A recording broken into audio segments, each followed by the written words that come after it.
My name is Jose Luis Lomeli, Jr., and I've been in school district since pre-kindergarten.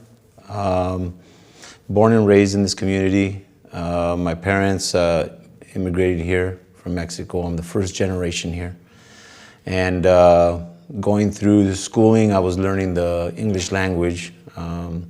Although I was always here, I was learning it and made the transition into full English somewhere around 4th grade to my memory. But always enjoyed sports. My father always wanted to keep me busy, so he made sure he put me in Little League, baseball, basketball, soccer, and didn't really play football till high school. So mostly my youth was baseball, basketball, and soccer. Soccer was sports for my family. It's a sport that my dad played. As a matter of fact, that's the only sport that he played. My mother was an athlete. She played volleyball in elementary schools, and to my knowledge, they say she was very good at it. But in high school, I started football for the first time. Coach Wilbur at 8th grade was my teacher. He transitioned to the high school, and he actually put me on the list. Says, "You're playing football." And so I played football. I didn't know anything. They put me at linebacker. I think I was a little nervous about the first practice. I never played football before. All I knew was what a quarterback was and go for a bomb. I didn't know much because I played it in the streets with my friends, but I didn't really know organized football. And he put me as a linebacker. And he says, just chase the guy with the ball. So I did, but he failed to tell me that they were going to try to block me. So I learned very quickly that I needed to defend myself or try to get around these blocks. And it was very natural to me playing soccer. In soccer, you have to chase a guy, try to take the ball away with your feet. You have to get within that distance. In baseball, you had to run down a fly ball and catch it with your hands. But in soccer, you have to go and head the ball.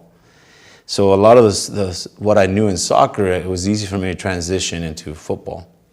And so the game wasn't very difficult for me because I think of soccer. I just didn't need to know the rules.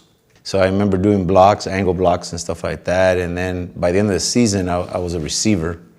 So I remember them having to change my jersey number because I believe I started at 60 and then I ended up with an 86. So throughout my high school career, I even played quarterback. I came back my sophomore year and I was a starting quarterback. They used me more like a running quarterback, but they used me as a tight end.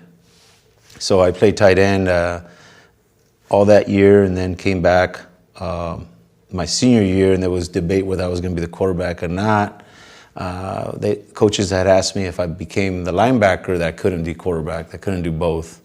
I just felt I was more consistent in that position than anything else. So it ended up being a good decision because I ended up making the All-Star team for the county. I was elected to be in the county All-Stars. Did 7 tackles, 2 sacks in the All-Star game. And it was a big deal because I was actually on TV for the first time. For my parents, that was a big deal. And I also was elected All-League. I can't remember if I was first or second team. It's been years. But being the first one ever in my family, nuclear and extended, to go to a university, it was a big deal.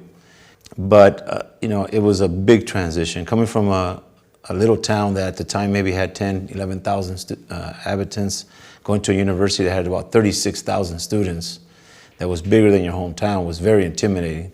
So, I think the love of this town and the love of me growing up in this community, the teachers, how I felt they cared, the coaches, everything together, I think, brought me back. Like, you always want to give back, and I thought that being a teacher and a coach is a way that I gave back.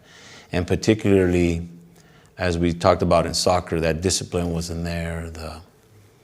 There wasn't somebody there to guide us in that sport with all the talent that this community has in that sport.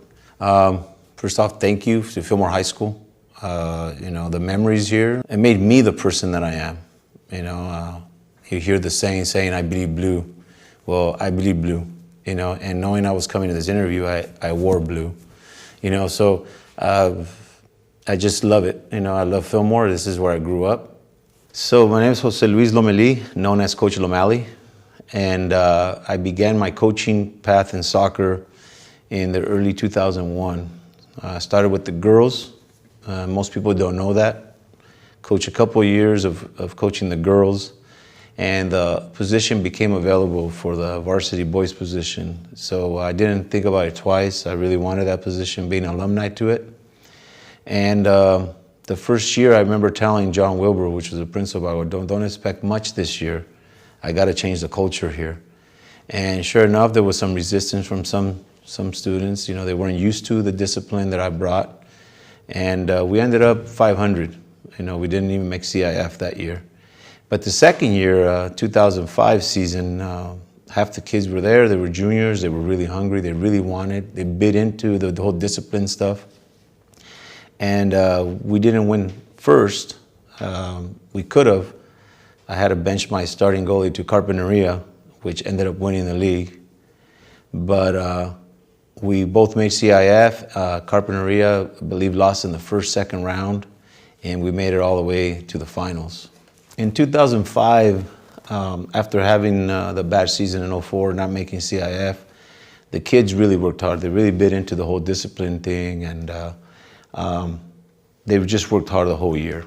It wasn't all candy, you know. There was, like I said, I had student athletes that still resist the discipline a little bit. We got second, and we ended up making it all the way to the finals. The second time in school history that the team actually made it, and we were successful.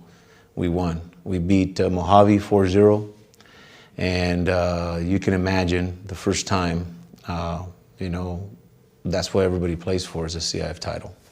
You know, this 2005 team, the Pioneers, I call them the Pioneers. They were the first, you know, and this team brings back a lot of memories,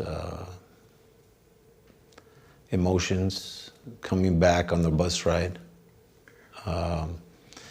After winning it all, seeing the faces, the smiles, and going back to all the hard work that these kids did. Some practices at 5:30 in the morning for disciplinary issues or for any reason at all, but they didn't quit. They stuck to the plan. And to this day, I still got kids contacting me about this year and, you know, the championship. And I see them in the streets, how proud they are of the ring they won. Well, this team inducted in the Hall of Fame means the world to me. It's my heart, my first, and it's gonna go on forever, no matter what. They were the first, and I know they feel the same way.